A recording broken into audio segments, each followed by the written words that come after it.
Hello, Jed.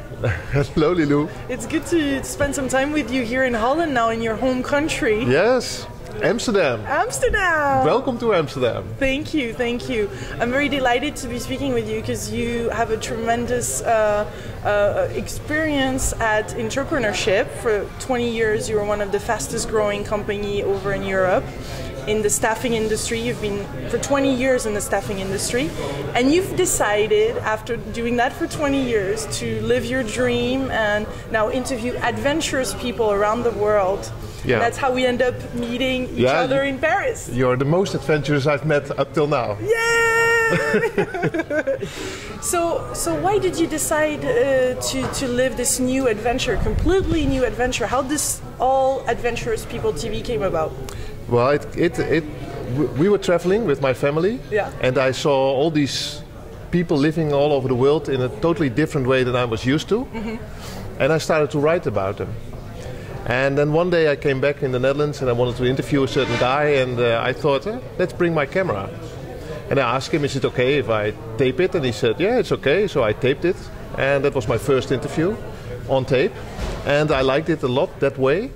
I always liked to meet different kinds of people, because in staffing you also meet all different kinds of people. But now I can really meet the really strange ones. Oh, thank you. So what do you so much like about this, what you're doing right now?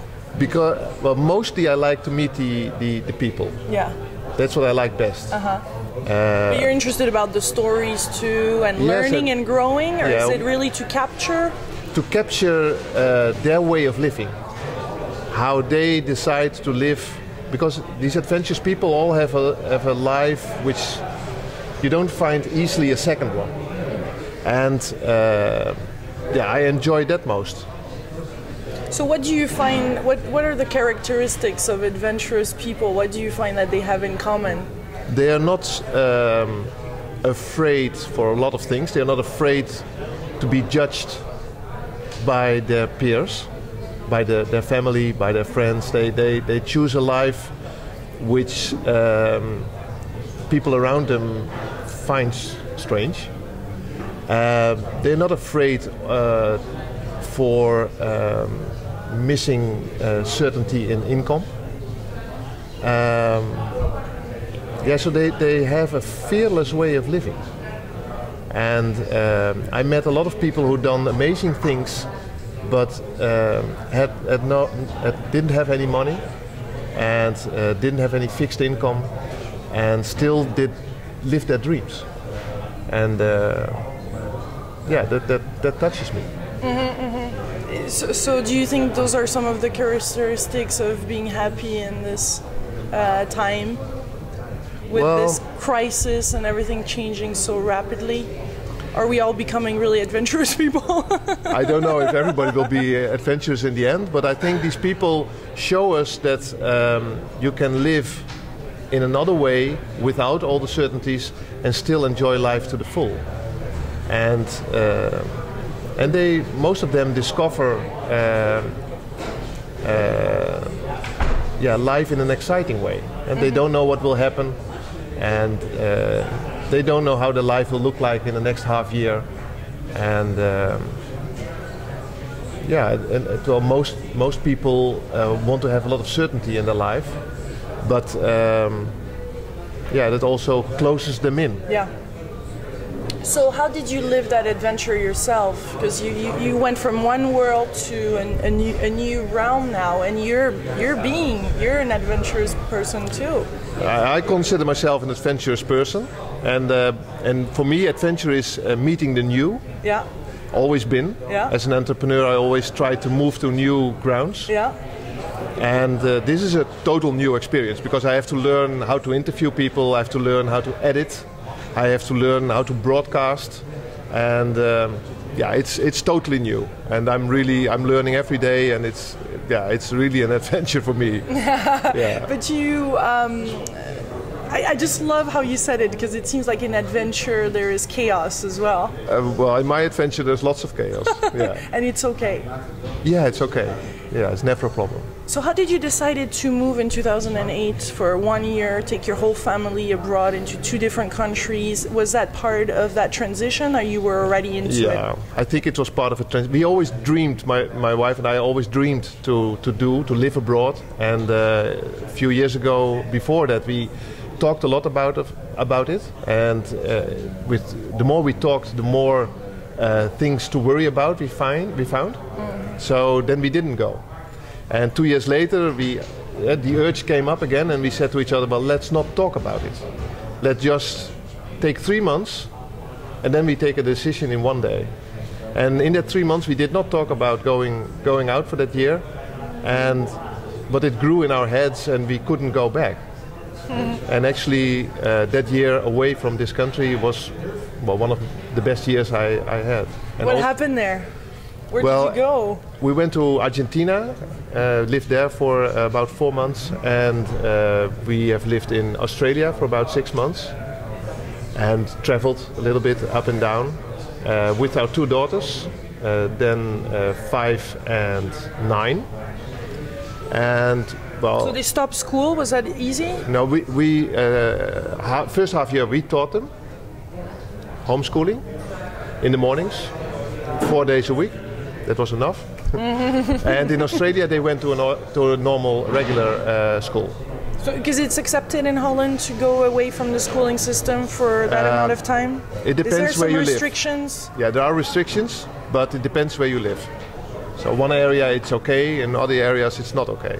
Yeah, but we got a permit to do, and we left, and we did the homeschooling, and it went well. The girls had no problem with schooling at all. No. But one of the greatest things traveling a year with the family was that you're very together, and the girls became really best friends. And they have 4 years age difference, but they really became best friends, and now 1.5 years later they're still best friends. So it was good for the family? It was really very good for the family. Yeah, it was a really big present. And then you met wonderful people along the way, I guess? Yeah, amazing people. Yeah. And what are some of your favorite memories or people or something that really changed your perspective? Well, one guy I interviewed, Andrew Troostwijk in Australia, and he moved with his family with 2 children and 1 child. His wife was pregnant from their 3rd child, and they had almost no money, and they just moved out to Australia without having a permit to stay. And they succeeded to earn money. They succeeded to get a permit while staying already in Australia for 3 years. And well, they had difficult times, but they did so much beautiful things that they lived as if they were millionaires. But they had just very little money. And then he taught me that you can really live your life without a lot of certainty. So I think that was the best story. And I captured it, and I broadcasted it on adventurouspeople.tv. Yeah, and there's some wonderful interviews there, including on the 100-day challenge. So wasn't it difficult to come back then after all this amazing connection and all really this difference? Yeah, it was really difficult to come back. When we came back, we didn't unpack our suitcase. We were ready to move out again. Wow. And it took like a year to really feel at home again in the Netherlands. It's also strange when you have lived in shorts for almost a year, and you come back and you need 3 layers of wool to keep yourself warm. And the whole lifestyle is totally different here than it is like in Australia, and how people, it's totally different. And we had a reverse culture shock coming back. But I'm back now. What shocked you about your culture coming back, or your country, or people here? The people are here much more... Make sure you can get it quite close, because there's quite a lot of background noise, and I apologize for that. Sorry. No, the people in the Netherlands are more on their own. And when for example, when the girls came back at school after a weekend, they would hug each other. And here people shake hands. And that's just one example of a difference in culture. I don't say one is better than the other, but it's totally different. And you get used to one system and then you want the same at home, but here it's different. Did you find that your friends have changed since, or your life has changed? No. No? No. I have changed. Yeah. But the good thing is that Dutch men talk about their feelings, which is rare in the world. So I like that a lot about the Netherlands. And people understand my jokes. Because when I was in Australia, I was with a group of men and one would tell something and everybody would start laughing.